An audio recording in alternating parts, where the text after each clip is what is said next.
Hello everyone, 20 साल year. तो guys आज मैं एक्सप्लेन करूंगा रिंग नाइट इमॉर्टल एपिसोड 50 के नॉवेल को। तो गाइस मैंने कुछ दिन से वीडियो अपलोड नहीं किया था, कुछ प्रॉब्लम्स के कारण ऐसा करना पड़ा था, लेकिन आज से मैं डेली बाय डेली वीडियोस को अपलोड करता रहूंगा। और गाइस अगर आपने हमारे किसी भी एपिसोड को मिस कर दिया है तो एक बार चैनल के प्लेलिस्ट में जाकर वहां पर चेकआउट जरूर करें। तो चलिए बिना किसी देरी के आज की वीडियो की एक्सप्लेनेशन को स्टार्ट करते हैं। तो जैसे कि हमने पिछले एपिसोड में देखा था कि जो वांग लिंग था उसने मा लिंग की बॉडी को धारण कर लिया था और वो बाहर की वर्ल्ड में भी आ गया था और उसने 3 सालों तक गुफा में बंद होकर कल्टीवेशन किया था। और यहाँ पर वांग लिंग की कल्टीवेशन फाउंडेशन एस्टेब्लिश रियलम के मिडिल स्टेज तक पहुंच चुकी थी।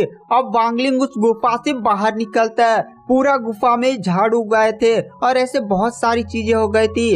वांग लिंग अपनी आभा से तुरंत गुफा की गेट को तोड़कर बाहर निकलता है। वांग लिंग की कल्टीवेशन इस समय फाउंडेशन एस्टेब्लिश के मिडिल लेवल पर थी, पर वो बहुत ही आसानी से कोर फाउंडेशन लेवल के कल्टीवेटर को हरा सकता था। उसके बाद जो वांग लिंग होता है वो उड़ते हुए वहाँ के वॉल्केनिक माउंटेन्स में इधर उधर घूमने लगता है, जहाँ पर वांग लिंग को वहाँ पर जितने भी वॉल्केनोस थे उसमें से धुआं उठता हुआ दिखाई देता है। वहाँ पर वांग लिंग काफी ज्यादा शौक था, क्योंकि 3 साल पहले जब वो इस माउंटेन्स में आया था तो यहाँ पर एक भी वॉल्केनो सक्रिय नहीं था। दरअसल उसे मा लिंग की यादों से पता चला था कि जब भी यहाँ पर वॉल्केनो सक्रिय होता था तो बहुत सारे सोल फाउंडेशन स्टेज के कल्टीवेटर्स आकर इन जितने भी यहाँ पर वॉल्केनोज है उन सभी को बंद कर देते थे।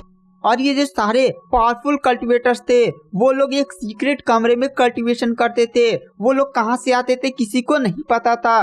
जब भी इन वॉल्केनोस को बंद कर दिया जाता था ये वॉल्केनो लगभग 1000 सालों तक सक्रिय नहीं होते थे, लेकिन अचानक से ये वॉल्केनो सक्रिय कैसे हो गए? इन सभी वॉल्केनोस को अभी एल्डर्स द्वारा ज्यादा समय पहले बंद नहीं किया गया था। वहां पर वांग लिंग ऐसे सोचकर उड़ ही रहा था, तभी उसे एक वॉल्केनो में से एक अजीब सी आभा महसूस होती है। वांग लिंग तुरंत उस वॉल्केनो में बने हुए गुफा में चला जाता है। वहां पर एक मिस्टीरियस प्लांट मौजूद था और उसके बाद में कुछ टाइम बाद का सीन दिखाया जाता है, जहां पर बहुत सारे कल्टीवेटर्स आते हैं, जिनमें से सबसे हाईएस्ट जिसकी कल्टीवेशन थी वो फाउंडेशन के लास्ट स्टेज का कल्टीवेटर था। ये लोग यहाँ पर 4 मेजर सेक्ट के पावरफुल डिसाइपल थे। तभी उन्हीं में से एक डिसाइपल अपने सीनियर के पास आता और कहता है, सीनियर क्या हमें गुफा के अंदर जाकर उस बर्निंग गोल्डन फ्रूट्स को लेने की जरूरत है? क्या वो पक गया है, आप बता सकते हैं? तभी वो दूसरा सीनियर बोलता, हाँ उस गुफा के अंदर से ध्यान से देखो, बहुत सारी ग्रीन रोशनी आ रही है और उस ग्रीन रोशनी का मतलब है वो जो बर्निंग गोल्डन फ्रूट है वो पक चुका है। और गाइस ये जो बर्निंग गोल्डन फ्रूट है वो एक काफी ज्यादा रेयर फ्रूट है, जिसका उपयोग करके बहुत सारी हाई लेवल्स की पिल बनाई जा सकती है। और यहाँ पर ये जो 4 मेजर पावरफुल सेक्ट है वो लोग अपने डिसाइपल को हर एक 4 सालों में भेजते थे, ताकि वो लोग उस बर्निंग गोल्डन फ्रूट्स को इकट्ठा कर सेक्ट वापस ले जा सके। तभी वहाँ पर जैसे ही डिसाइपल गुफा के अंदर जाने की कोशिश करते हैं वो लोग देखते हैं कि एक बंदा बहुत ही स्पीड से तलवार पर बैठकर उड़ता हुआ उस फ्रूट्स को लेकर जा रहा है। लेकिन वो लोग सबसे ज्यादा शॉक इसलिए थी क्योंकि उस बंदे ने पूरा बर्निंग गोल्डन फ्रूट्स का पेड़ को उखाड़ कर ले जा रहा था। उस बंदे की बॉडी से बहुत ही अजीब सी एक ठंडी आभा आ रही थी और उसकी कल्टीवेशन को वो लोग देखकर समझ गए थे कि वो बंदा फाउंडेशन एस्टेब्लिशमेंट के मिडिल लेवल का कल्टीवेटर है। तभी वो सीनियर बोलता है, अरे ये बंदा पागल हो गया है क्या? पूरा बर्निंग गोल्डन फ्रूट्स का पेड़ को उखाड़ कर ले जा रहा है। अगर उसने पल तोड़ा होता तो कुछ और बात होती, अगर वो पूरा पेड़ को ही लेकर चला गया तो यहाँ पर कुछ बचेगा ही नहीं और ये पेड़ भी कुछ टाइम में नष्ट हो जाएगा, इसे छोड़ना मत। तभी वहाँ पर जितने भी डिसाइपल होते वहाँ पर वो डिसाइपल वहाँ पर तुरंत ताबूत लेकर आते हैं। कुल 3 ताबूत थे। वो सीनियर बोलता है, तुरंत इस ताबूत को खोलो। उस ताबूत के अंदर 3 पपेट्स रखे हुए थे और वो जो तीनों पपेट्स थे वो काफी ज्यादा पावरफुल थे। उनकी कंडीशन फाउंडेशन एस्टेब्लिशमेंट के लास्ट स्टेज के थे और वो बहुत ही आसानी से किसी भी कोर फाउंडेशन स्टेज के कल्टीवेटर को हरा सकते थे। वो सीनियर सभी डिसाइपल्स से बोलता है, ठीक है, तुम यहाँ पर बाकी काम निपटाओ, मैं इस बंदे का पीछा कर कर उस बर्निंग गोल्डन फ्रूट्स को लेकर आता हूँ। दरअसल वहाँ पर जितने भी डिसेबल थे उन्होंने वांग लिंग का चेहरा नहीं देखा था, क्योंकि वांग लिंग की स्पीड काफी ज्यादा तेज थी और वांग लिंग जब उनके पास से गुजरा था तो वांग लिंग की बॉडी से इतनी खतरनाक ठंडाने वाली आभा निकल रही थी कि वो पहले ही बहुत ही ज्यादा डर गए थे। उसके बाद वहाँ पर वो जो सीनियर होता है वो उन 3 पपेट्स के साथ वांग लिंग का पीछा करने लगता है। वो सीनियर भी फाउंडेशन एस्टेब्लिशमेंट के लास्ट स्टेज का कल्टिवेटर था। उसके बाद वो जो सीनियर होता है वो कुछ देर में वांग लिंग के पास पहुंच जाता है और वो तुरंत अपनी स्वॉर्ड से वांग लिंग पर अटैक कर देता है। वांग लिंग उस सीनियर की तरफ देखता है और तुरंत उसके अटैक को डॉज कर देता है। उसके बाद वो जो तीनों पपेट्स होते हैं वो सीधे वांग लिंग पर अटैक करने के लिए बढ़ते हैं। वो सारे जो पपेट्स थे वो आत्मा की शक्ति से चल रहे थे, इसलिए जो वांग लिंग होता है वो तुरंत अपनी जी रियलम की आत्मा की शक्ति से एक ही झटके में उन तीनों पपेट्स को मार देता है और तुरंत वो उस सीनियर की तरफ मुड़ता है। वांग लिंग तुरंत पहचान जाता है कि यह सीनियर पहले भी मर चुका है। दरअसल इस सीनियर ने लगता है किसी की बॉडी को धारण किया है, इसलिए जो वांग लिंग होता है वो फिर से अपनी जी रियलम की आत्मा की शक्ति का उपयोग करता है और एक ही झटके में उस सीनियर की बॉडी को नष्ट करके तुरंत उसकी सोल को पकड़कर एक गुफा में लेकर चला जाता है। वो जो सीनियर था वो वांग लिंग की पावर को देखकर काफी ज्यादा शॉक था, क्योंकि उसे नहीं पता था कि वांग लिंग उसकी सोल को उसकी बॉडी से इतनी आसानी से अलग कर सकता था। इसलिए वह तुरंत वांग लिंग के सामने झुक जाता है और कहता प्लीज प्लीज मेरी सोल को नष्ट मत करो, प्लीज मुझे यहाँ से जाने दो। वांग लिंग कहता तुम कौन हो? वहाँ पर वो बंदा बोलता है दरअसल मैं एक नैनसेन सोल स्टेज का कल्टिवेटर था पहले, लेकिन एक युद्ध में मेरी बॉडी काफी ज्यादा नष्ट हो गई थी और मेरी पुरानी बॉडी कल्टीवेशन के लिए सही नहीं थी, इसलिए मैं कॉरेप्ट सेक्ट गया था और उनसे एक नैनसेन सोल स्टेज की बॉडी की डिमांड की थी जिसमें मैं अपनी सोल को डालकर उस बॉडी पर पूरा कब्जा कर सकूं। लेकिन तुम भी जानते हो नैनसेन सोल के कल्टीवेटर बहुत ही ज्यादा रेयर होते हैं और कॉरेप्ट सेक्ट ने भी कहा था कि उनके पास ऐसी कोई भी बॉडी नहीं है, क्योंकि नैनसेन सोल स्टेज के कल्टिवेटर जल्दी मरते भी नहीं है और ऐसी बॉडी को इंतजाम करने के लिए बहुत सारे पैसे लगेंगे। उन्होंने जितना पैसा डिमांड किया था उतना मेरे पास था ही नहीं, यहाँ तक कि मेरे पूरा सेक्ट भी उतना पैसा का जुगाड़ नहीं कर सकता था। पर मेरे पास जितने पैसे थे मैंने उसका उपयोग करके कॉरेप्ट सेक्ट से और वहां पर एक कमजोर क्यूआई लेवल की बॉडी का इंतजाम करवाया जिसमें मैंने अपनी सोल डाली। सोल डालने के बाद मेरी सोल की पावर उस बॉडी के हिसाब से एडजस्ट हो गई और अब मेरी कल्टीवेशन उस टाइम थी क्यूआई लेवल 50 और कई सालों की कल्टीवेशन की मेहनत के बाद मैंने फिर से अपनी कल्टीवेशन को फाउंडेशन एस्टेब्लिशमेंट के लास्ट लेवल तक पहुंचा लिया था। लेकिन मेरी बॉडी और इस सोल के बीच में अभी कनेक्शन नहीं बन पा रहा था, इसलिए मुझे बर्निंग गोल्डन फ्रूट्स चाहिए था जिसका उपयोग करके मैं अपनी बॉडी को फिर से इस आत्मा के साथ बढ़िया से बैठा सकूं। वहां पर वांग लिंग उसकी बातों को सुनता है पर वांग लिंग उस पर कोई प्रतिक्रिया नहीं देता और तुरंत उसकी सोल को पकड़ लेता है। वह बंदा काफी ज्यादा गिड़गिड़ाने लगता है। तभी वहां पर वांग लिंग रुक जाता और उसके मन में एक ख्याल आता है कि जैसे उसने आत्मा भक्षक यानी फॉरेन वर्ल्ड में जैसे उसने बहुत सारी सोल को अपना नौकर बनाया था और बहुत सारी सोल्स को मारा भी था, क्या वो अपनी पावर्स का उपयोग कर क्या वह इस सोल को सोल क्रिएचर में बदल सकता है? अगर ऐसा हो सकता है तो वांग लिंग इस वर्ल्ड में भी सोल क्रिएचर की पावर का उपयोग कर सकता है। सोल क्रिएचर बहुत ही ज्यादा डेंजर होते हैं, वो किसी को दिखाई भी नहीं देते और एक ही झटके में सामने वाली की पूरी बॉडी को एकदम ममीज की तरह बना देते हैं और पता भी नहीं चलता कि आखिर मारा किसने।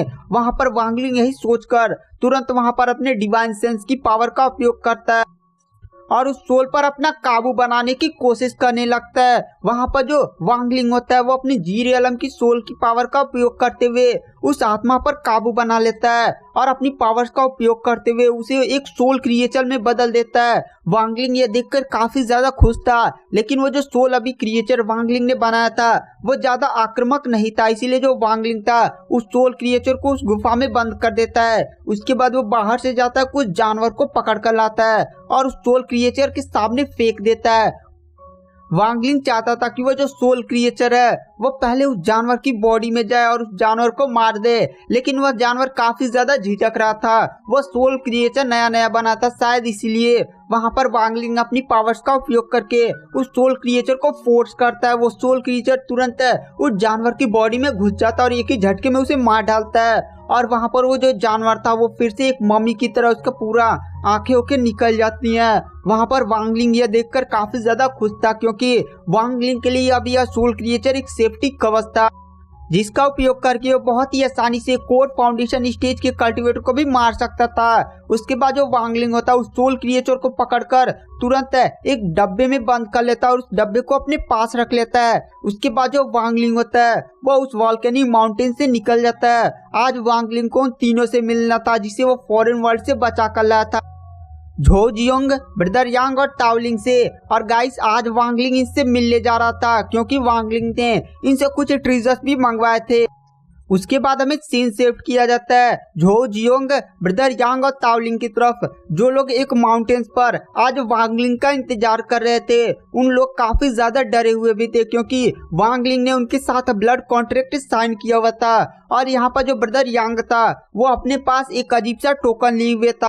दरअसल यह टोकन उसके एक फैमिली मेंबर ने दिया था, जिसका उपयोग करके वहां पर जो ब्रदर यांग था, अगर वांग लिंग उसे मारने की कोशिश करता है तो अगर वो इस टोकन का उपयोग कर देगा तो तुरंत वांग लिंग के साथ सभी लोग सेक्ट में टेलीपोर्ट हो जाएंगे, जहां पर उसके लिए एकदम इंतजाम करके रखा गया था।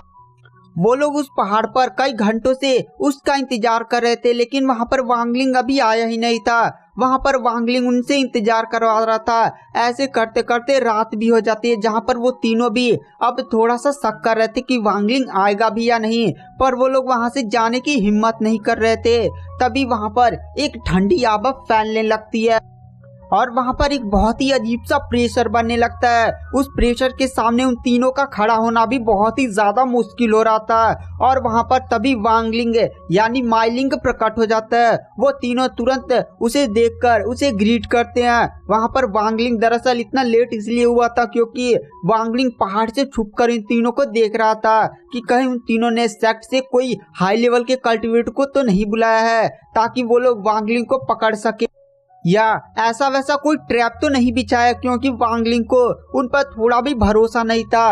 वांग लिंग जानता था कि उन तीनों की जिंदगी वांग लिंग के हाथ में थी, पर अगर वो लोग किसी हाई लेवल के कल्टीवेटर को बुला लेते जिसकी पावर नैंसेंट सोल के लास्ट स्टेज की थी, तो बहुत ही आसानी से वांग लिंग को मार सकता था। इसीलिए वांग लिंग कोई रिस्क नहीं लेना चाहता था। पर वहां पर वांग लिंग ने लगभग 6 घंटे तक उन लोग को वेट करवाया था। उसके बाद जो वांग लिंग होता है उन तीनों के पास जाता है। वांग लिंग ने इस समय अपनी सोल की जी रियलम की पावर का उपयोग करते हुए यहाँ पर ये प्रेशर बनाया था। वो तीनों भी माई लिंग के प्रेशर का सामना भी नहीं कर पा रहे थे, पर वो सबसे ज्यादा शौक इसलिए थे क्योंकि वो लोग उसकी कल्टीवेशन को देखकर, उसकी कल्टीवेशन तो फाउंडेशन एस्टेब्लिशमेंट के मिडिल स्टेज की लग रही थी, पर ऐसा प्रेशर कैसे हो सकता था। उसके बाद जो वहां पर वांग लिंग होता है वह तुरंत ब्रदर यांग से कहता है मैंने जो तुमसे कहा था वो तुम लाए हो ना। वहां पर ब्रदर यांग तुरंत अपने पास से एक टोकन निकालता और कहता हाँ ये लीजिए सीनियर, ये है रिफाइनिंग हाउस का एंट्री पास। वहां पर वांग लिंग तुरंत उस टोकन को लेकर रख लेता है। दरअसल वांग लिंग को अपनी स्वॉर्ड को फिर से रिफाइन करना था, क्योंकि स्वॉर्ड की अब सोल ही बची हुई थी। उस स्वॉर्ड की सोल को वांग लिंग ने एक अजीब से मेटल में डाल दिया था जो काफी ज्यादा मिस्टीरियस था। इसीलिए वांग लिंग को उस लोहे को फिर से रिफाइन करके एक आकार देना था जिससे वह स्वॉर्ड की पावर बढ़ जाए। अभी वो मेटल एक ढेला नियर था। वांग लिंग ढेला चलाकर किसी को तो मारेगा नहीं, उसे अपनी तलवार को फिर से बनाने की जरूरत थी, इसीलिए वह रिफाइनिंग हाउस जाना चाहता था। उसके बाद जो वांग लिंग होता है वह ताओलिंग की तरफ मुड़ता और कहता है मैंने तुमसे नक्शा मंगवाया था ना। वह बंदा बोलता है सीनियर प्लीज मुझे माफ कर दीजिए, मैं वो नक्शा नहीं ला पाया। दरअसल वहाँ का सुरक्षा काफी हाई लेवल के कल्टीवेटर्स करते हैं और मैं उस नक्शे का प्रतिलिपि नहीं बना पाया, प्लीज मुझे माफ कर दीजिए। वांग लिंग बात सुनकर काफी ज्यादा गुस्सा होता है और तुरंत उस पर प्रेशर बढ़ा देता है। ताओलिंग बोलता है सीनियर मुझे 10 दिनों का समय दीजिए। दरअसल वहाँ पर मेरा एक कजन ब्रदर भी वहाँ की गार्डिंग करता है उस नक्शे की, उसका टर्न 10 दिनों में आने वाला है, तो मैं उससे कहकर उस नक्शे की प्रतिलिपि बनवा लूंगा। उसके बाद वांग लिंग उसे छोड़ देता और कहता है झो जियोंग तुमसे जो मैंने कहा था वो तुम लाई हो।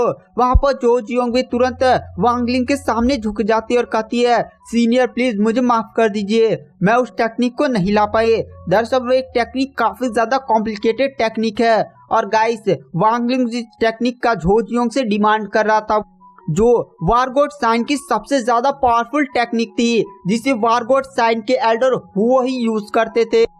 वह टेक्निक काफी ज्यादा कॉम्प्लिकेटेड थी। बहुत सारे एल्डर्स ने उस टेक्निक को समझने की कोशिश की थी, लेकिन किसी को भी वह टेक्निक नहीं समझ में आती थी। केवल एल्डर हुए ही थे जिन्होंने उस टेक्निक की केवल बिगिनर लेवल को मास्टर किया था, जिससे उनकी पावर काफी ज्यादा बढ़ चुकी थी। वो बहुत ही आसानी से नैनसेंट सोल स्टेज के कल्टिवेटर से फाइट कर सकते थे।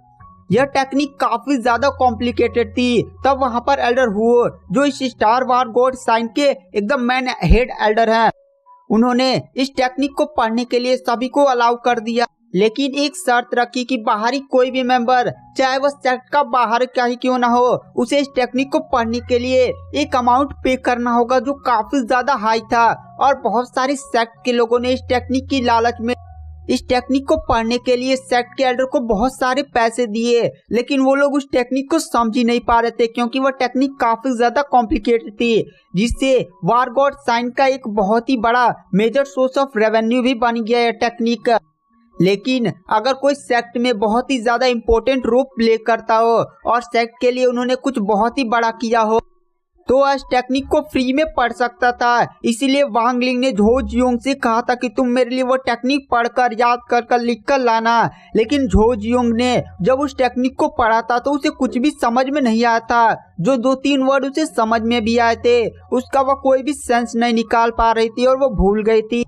वांग लिंग जब झो जियोंग की ये बातें सुनता है तो उसे काफी ज्यादा गुस्सा आता है। तभी झो जियोंग बोलती है, आप माइलिंग की बॉडी में है, और माइलिंग ने भी सेट के लिए काफी ज्यादा कुछ कुर्बान किया है, और उसने फॉरेन वर्ल्ड में भी अपने 50 साल गुजारे हैं। इसीलिए उसे भी उस टेक्निक को फ्री में पढ़ने की इजाजत है। तो आप खुद ही क्यों नहीं चले जाते और उस टेक्निक को वहीं पर पढ़कर समझ लेते। वहां पर वांग लिंग को ये आइडिया काफी ज्यादा पसंद आता है, क्योंकि वांग लिंग को रिफाइनिंग हाउस में तो जाना ही था वार गॉड साइन के। इसीलिए वांग लिंग उन तीनों से कहता है, मैं तुम लोग को देखकर ये सोच रहा था कि तुम्हारे ब्लड कॉन्ट्रैक्ट को खत्म कर दूं और मैं तुम लोग को फ्री कर दूं, लेकिन एक बंदे की गलती की वजह से मैं ऐसा नहीं करूंगा। तुम लोग को फिर से ट्राई करने की जरूरत और मुझे खुश करने की जरूरत है। और वह कहता है, ब्रदर यांग तुम्हारे पास वो जो टोकन है उसे निकालो। तो ब्रदर यांग जैसे ये सुनता है वो काफी ज्यादा शॉक हो जाता है, क्योंकि उसे नहीं पता था कि वांग लिंग ने उसके इस मिस्टीरियस टोकन को देख लिया था।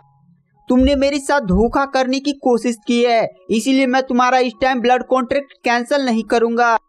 मैं तो यहाँ पर सोच कर आया था कि मैं आज तुम तीनों का ब्लड कॉन्ट्रैक्ट कैंसिल कर दूंगा, लेकिन ब्रदर यांग का ये जो टोकन है उसकी वजह से ब्रदर यांग मुझे काफी बढ़िया तरीके से फंसा सकता था और सेक्ट में ले जाकर मुझे जान से भी मार सकता था। पर ब्रदर यांग ने ऐसा किया नहीं, इसीलिए मैं तुम तीनों को जिंदा छोड़ा हूँ। अगली बार जब मिलेंगे तो तुम शायद ऐसा कुछ करने की कोशिश ना करो और मैं तुम्हारा ब्लड कॉन्ट्रैक्ट कैंसिल कर दूं।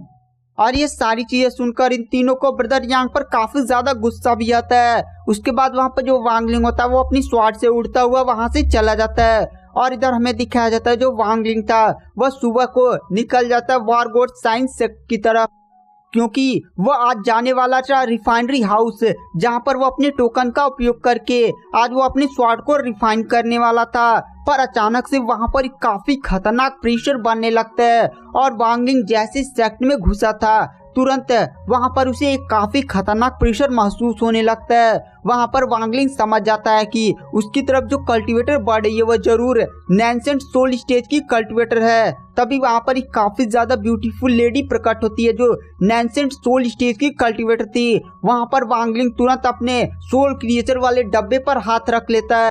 वांग लिंग के पास केवल एक ही सोल क्रिएचर था। अगर उस पर सेक्ट के बहुत सारे पावरफुल कल्टीवेटर्स ने अटैक कर दिया तो वांग लिंग इस सोल क्रिएचर का उपयोग करेगा, जिससे वह भागने में तो सक्षम जरूर हो जाएगा। वहां पर वो लड़की तुरंत वांग लिंग के कुछ दूर पर एकदम फुल्ली प्रकट हो जाती है। वह लड़की काफी ज्यादा ब्यूटीफुल थी। वांग लिंग तुरंत उस एल्डर को ग्रीट करता है। और गाइस आगे क्या होगा यह सब जानने के लिए आपको नेक्स्ट एपिसोड का वेट करना पड़ेगा। नेक्स्ट एपिसोड जल्दी हमारे चैनल